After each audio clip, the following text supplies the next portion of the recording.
नमस्कार दोस्तों, मैं युवराज स्वागत करता हूं आपका इस ऑनलाइन यूट्यूब चैनल पर। हम बात कर रहे हैं राजस्थान के इतिहास की और राजस्थान के इतिहास पे आज हम जिक्र करेंगे राजस्थान की सहायक संधि के बारे में। लेकिन राजस्थान की सहायक संधि से पहले यहाँ भारत में भी सहायक संधियों का दौर शुरू किया गया और ये दौर शुरू किया गया लॉर्ड वेलेजली द्वारा। लॉर्ड वेलेजली द्वारा ये दौर शुरू किया गया। ये लॉर्ड वेलेजली को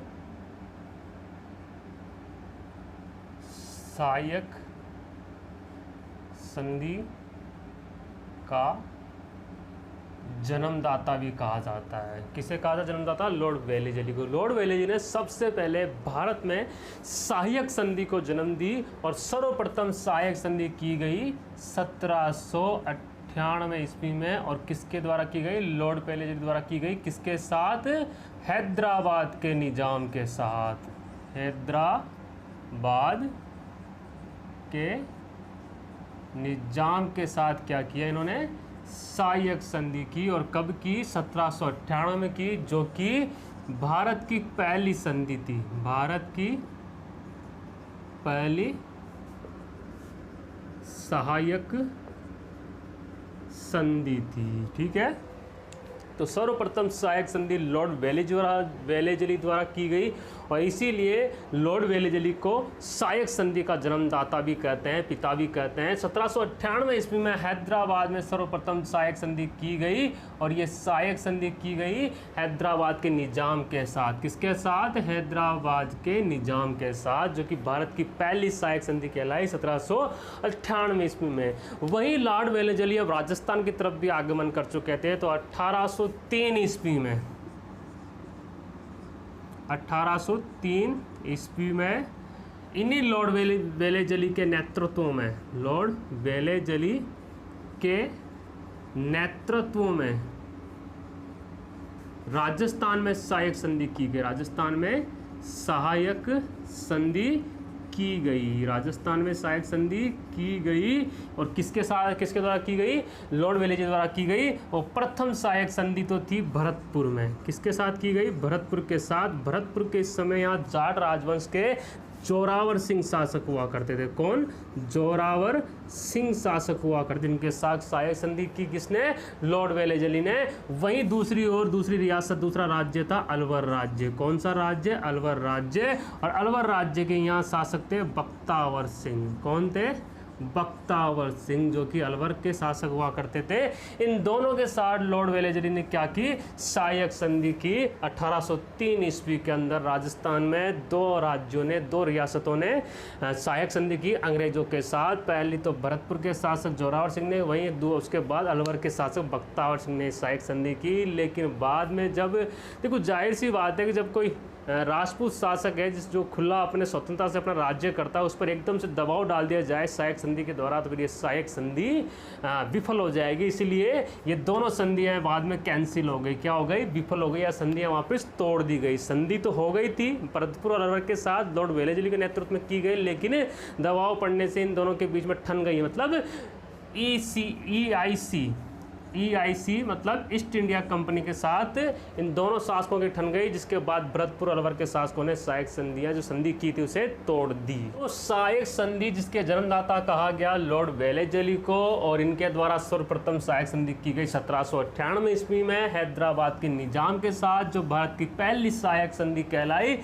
और ये संधि की गई 1798 ईस्वी में। वहीं दोबारा इन्होंने राजस्थान की तरफ आक्रमण किया, तो राजस्थान में 1803 ईस्वी में लॉर्ड वेलेजली के नेतृत्व में सहायक संधियां की गई। ईस्ट इंडिया कंपनी के साथ हाथ मिलाया भरतपुर के शासक जोरावर सिंह ने। वहीं दूसरे अलवर के शासक बख्तावर सिंह भी शामिल थे इस संधि में। तो EIC मतलब ईस्ट इंडिया कंपनी के साथ राजस्थान की दो रियासतें भरतपुर अलवर ने हाथ मिलाया संधि के, लेकिन बाद में मतभेद होने के कारण ये संधियां तोड़ दी गई। जब हम सहायक संधि का जिक्र कर रहे हैं तो हमारे माइंड में, हमारे दिमाग में एक क्वेश्चन उठता है कि आखिर में सहायक संधियां क्यों की गई? वो स्वाभिमानी राजा जिन्होंने मुगलों के सामने, हम कह सकते हैं कि बाहरी आक्रमणों का ज़बरदस्त तरीके से सामना किया, वो अपने स्वाभिमान को, या हम कह सकते हैं अपने स्वाभिमान के सामने एक झुकावट कैसे कर सकते हैं वो शासक। तो उस समय के शासक क्या कारण रह गया था कि उन्हें अंग्रेजों के साथ सहायक संधियां करनी पड़ी, जबकि स्वाभिमानी शासक हुआ करते थे उस समय के राजपूत शासक। तो फिर ऐसा क्या कारण हो गया था जिनसे उन्हें सहायक संधियां करनी पड़ी, अंग्रेजों से हाथ मिलाना पड़ा, अंग्रेजों के सामने झुकना पड़ा? तो वो कारण जो है वो हम देख लेंगे इस सहायक संधि के चैप्टर में। तो राजस्थान में सहायक संधि को हम थोड़ा देखेंगे। तो राजस्थान में सहायक संधि का जो कारण था, जो मूल जो कारण थे, उसे हम पहले फोकस कर लेते हैं। सहायक संधि का राजस्थान में कारण, या राजस्थान में सहायक संधि का कारण, सहायक संधि के कारण, ठीक है। तो वहीं हम कुछ कारणों का डिस्कस करते हैं। तो पहला जो कारण देख लेंगे वो देख लेंगे मराठा। कौन देख लेंगे? मराठा। क्योंकि मराठा आगमन हो चुका था और मराठा क्या करते थे, काफ़ी तादाद मात्रा में रियासतों पर, राजपूत रियासतों में, राजस्थान की राजपूत रियासत में बराबर हमला करते थे। कौन? ये मराठा। आक्रमण करते थे, लूटपाट मचाते थे, लूटना मतलब इस ये राज्य रियासतों को लूटा करते थे। कौन? मराठा। तो ये पहला कारण हो जाता है राजस्थान में अंग्रेजों से सहायक संधि करने का, EIC मतलब ईस्ट इंडिया कंपनी के साथ सहायक संधि करने का। मराठा आगमन, मराठा 1733 में बूंदी की तरफ आ चुके थे। 1733 ईस्वी में बूंदी पर आक्रमण कर दिया था मराठाओं ने। ये बूंदी की तरफ से अंदर आ चुके थे। कौन? मराठा। याद करिए उस समय जब हमने पढ़ा था मेवाड़ के संग्राम से, संग्राम सिंह के समय एक सम्मेलन किया गया था, हुड़ा सम्मेलन। वो हुड़ा सम्मेलन इन मराठाओं को भगाने के लिए, एकजुट होकर इनका सामना करने के लिए किया गया था, हुड़ा सम्मेलन, ठीक है। तो इसी तरीके से मराठा आगमन हो गया राजस्थान के राजपूत इलाकों में, राजपूत रियासतों में। तो ये मराठा क्या करते थे? लूटपाट मचाया करते थे, उन पर आक्रमण किया करता। इनसे काफ़ी परेशान हो चुके थे तत्कालीन शासक, चाहे वो कोई सी भी रियासत हो। लेकिन इनका जो सामना नहीं हुआ, इन मराठाओं ने सिर्फ मात्र 2 रियासत इन पर आक्रमण नहीं किया। तो एक तो थी वो जैसलमेर रियासत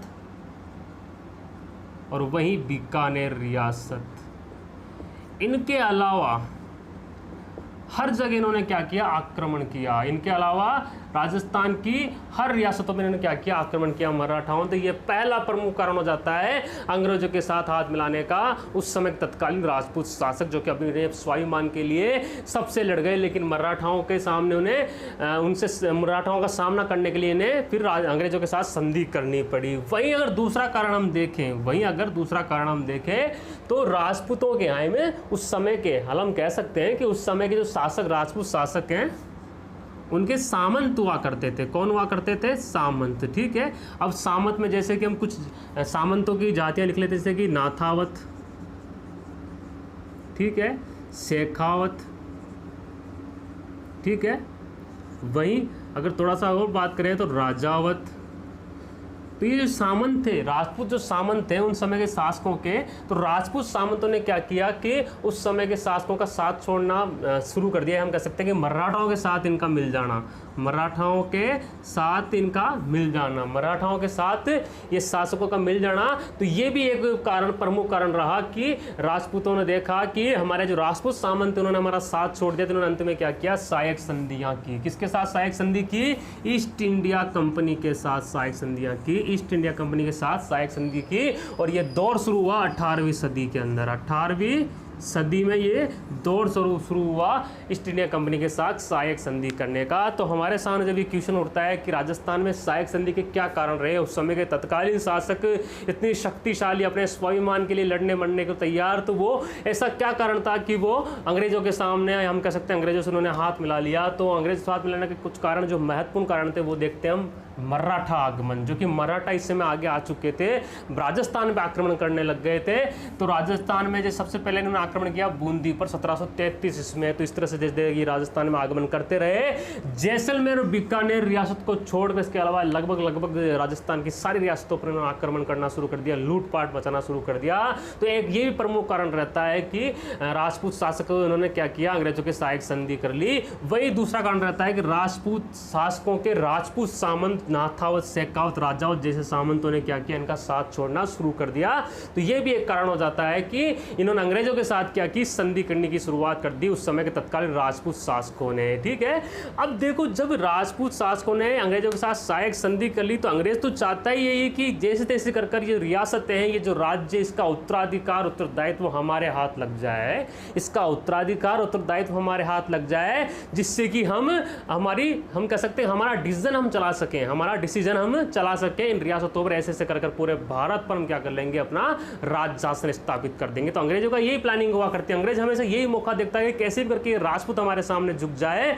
और हम पूरे राज्य का उत्तरदायित्व उत्तराधिकार हमारे हाथों में ले ले, ये हमें हस्तांतरण कर दे, उत्तराधिकार उत्तरदायित्व। ठीक है, अब ये मौका मिल चुका था अंग्रेजों का, तो अंग्रेजों ने फिर से एक दौर शुरू कर दिया सहायक संधि का। एक पहले दौर शुरू हुआ था 1798 1803 में भी की गई थी राजस्थान की संधियां, लेकिन वो कैंसिल हो गई थी। अब दोबारा फिर से 18वीं सदी में ही 1817 ईस्वी के आसपास फिर से सहायक संधियों का दौर शुरू कर दिया गया अंग्रेजों के द्वारा। अंग्रेजों के साथ तो यहाँ पर करीबन 10 से 12 रियासतें ऐसी थी जिन्होंने अंग्रेजों के साथ सहायक संधि की। उनमें से कुछ महत्वपूर्ण रियासतों को हम देख लेंगे। तो अब हम बात करते हैं राजस्थान में सहायक संधि। तो राजस्थान में सहायक संधि का जो दौर शुरू हुआ था दोबारा पुनः 1817 ईस्वी में हुआ था। और 1817 ईस्वी में जब ये दौर शुरू हुआ तो कुछ महत्वपूर्ण रियासतें उनको हम जान लेते हैं। जैसे कि हम एक तरफ तो लिखेंगे राज्य, वहीं उनके शासक और वहीं उनका समय, ये तीनों ही हमारे लिए इंपॉर्टेंट रहते हैं कि जिस समय सहायक संधि की गई तो उस समय कोई से भी राज्य जिसको पूछ लिया जाता है कि साहब उस समय उस राज्य का शासक कौन है, समय क्या है। ठीक है, तो राज्य जो कि पहला राज्य था करौली, कौन सा राज्य, करौली राज्य। तो करौली राज्य के उस समय शासक हुआ करते थे हरबख्शपाल। कौन, हरबख्शपाल उस समय शासक हुआ करते थे। और समय था संधि का 15 नवंबर 1817 ईस्वी को ये प्रथम संधि की गई करौली राज्य के साथ और शासक थे हरबख्शपाल। समय था 15 नवंबर 1817 ईस्वी में। वही दोबारा दूसरा नंबर पर हम देखें तो वो आता है हमारी टोंक रियासत। कौन सी रियासत, टोंक रियासत, टोंक राज्य। और इसके शासक हुआ करते थे अमीर खां पिंडारी। कौन हुआ करते थे, अमीर खां पिंडारी। और अमीर खां पिंडारी ने सहायक संधि की और इनका सहायक संधि करने का समय था 16 नवंबर 1817 ईस्वी में। वहीं तीसरी जो रियासत है, तीसरा जो राज्य हम देखेंगे कोटा। कौन सा, कोटा। और कोटा के समय शासक हुआ करते थे उम्मेद सिंह। कौन होते थे, उम्मेद सिंह। और उम्मेद सिंह ने सहायक संधि की थी 26 नवंबर 1817 ईस्वी के अंदर सहायक संधि की अंग्रेजों के साथ। वहीं जो चौथा राज्य हम देखेंगे वो है मारवाड़ रियासत, मारवाड़ राज्य, जिसके उस समय सहायक संधि के समय शासक हुआ करते थे मान सिंह राठौड़। ये मान सिंह राठौड़ वही थे जिन्होंने गगोली का युद्ध किया था जयपुर के शासक जगत सिंह के साथ कृष्ण कुमारी की विवाह को लेकर। तो मारवाड़ के शासक मान सिंह राठौड़, इन्होंने की थी सहायक संधि अंग्रेजों के साथ 6 जनवरी 1818 ईस्वी में। वहीं अगली रियासत, अगला राज्य हम देखेंगे मेवाड़। कौन सा, मेवाड़। मेवाड़ के शासक हुआ करते थे कौन, भीम सिंह सेकंड। कौन हुआ करते थे, भीम सिंह सेकंड, कृष्ण कुमारी के पिता। और इन्होंने सहायक संधि की थी 22 जनवरी 1818 ईस्वी के अंदर। वहीं अगला राज्य अगर हम देखें तो वो बनता है हमारा बूंदी राज्य। कौन सा राज्य, बूंदी राज्य, बूंदी रियासत। और इसके इस संधि के समय शासक हुआ करते थे विष्णु सिंघाड़ा। कौन हुआ करते थे, विष्णु सिंघाड़ा। और इनका जो समय था, इन्होंने जो अंग्रेजों के साथ ईस्ट इंडिया कंपनी के साथ जो संधि की वो समय था 10 फरवरी 1818 ईस्वी में इन्होंने अंग्रेजों के साथ सहायक संधि की। वहीं अगर आगे हम बात करें तो आमेर रियासत या आमेर राज्य के उस समय शासक हुआ करते थे जगत सिंह। कौन हुआ करते थे, जगत सिंह। और जगत सिंह ने सहायक संधि की 15 अप्रैल अप्रैल 1818 ईस्वी में। वहीं उसके बाद में अगले जो राज्य होता है वो होता है जैसलमेर, और जैसलमेर के सहायक संधि के समय जैसलमेर के शासक हुआ करते थे मूलराज भाटी। कौन हुआ करते थे? मूलराज भाटी। और इन्होंने अंग्रेजों के साथ हाथ मिलाया 2 जनवरी 1819 ईस्वी में। कब मिलाया था? जो जनवरी 1819 में। वहीं आगे अगर हम बात करें तो अगली जो रियासत, अगला जो राज्य होता है वो होता है सिरोही। कौन सा होता है? सिरोही। और सिरोही के इस समय शासक हुआ करते थे कौन? शिव सिंह। कौन हुआ करते थे? शिव सिंह।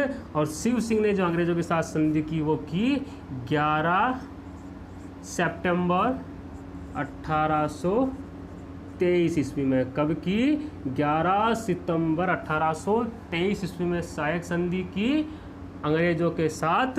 तो कुछ महत्वपूर्ण संधियाँ राजस्थान और ईस्ट इंडिया कंपनी के मध्य हमने देखी। वो सहायक संधियाँ हमें से प्रथम संधि हमने देखी करौली। करौली के शासक हुआ करते थे कौन?